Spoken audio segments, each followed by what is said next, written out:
Il y a toujours des secteurs qui se jouent de la morosité ambiante et vont à contre-courant. Ces secteurs se classent en 4 grandes catégories. Il y a d'abord toutes les professions qui s'inscrivent sur des cycles longs et avec des carnets de commandes bien garnis. C'est bien sûr le cas de l'aéronautique. La production est en hausse, plus 26% depuis 2010, les perspectives sont bonnes et le secteur crée de l'emploi. Airbus, à la tête de ce mouvement, alimente tout un écosystème d'équipementiers autour de lui. Viennent ensuite une série de secteurs qui, malgré la crise, continuent de progresser car ils bénéficient du durcissement de la réglementation ou bien des transformations structurelles de la société. 2 exemples pour bien comprendre. Le premier, lié aux évolutions réglementaires. La montée des préoccupations environnementales est à la base d'un arsenal réglementaire de plus en plus dense pour le plus grand bonheur des secteurs liés au traitement des déchets, par exemple. Celui de la dépollution et autres services de gestion de déchets vit ainsi une période faste, avec un chiffre d'affaires en hausse de 7,2% en moyenne par an depuis 2005. Au bout de 8 ans, c'est un bond de 75%. C'est le parfait exemple du green business. Un second exemple, illustrant cette fois-ci le potentiel lié à l'une des transformations structurelles de la société, son vieillissement.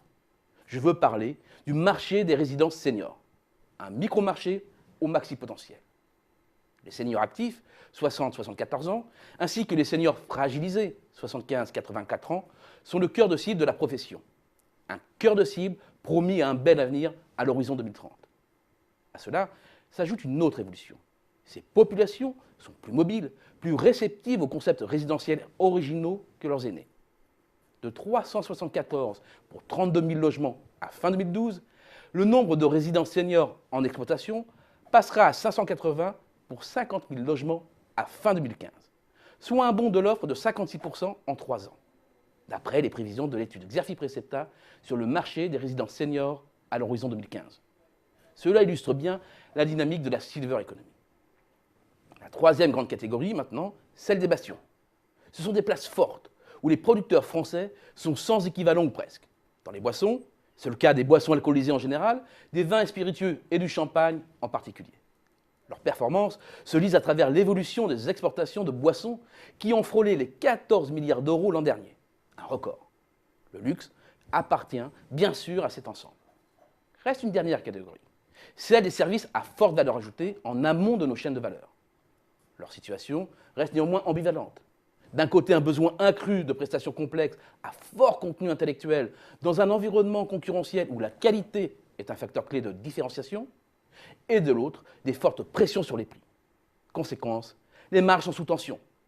Mais ce sont des professions qui bénéficient encore d'une tendance de fond à l'externalisation.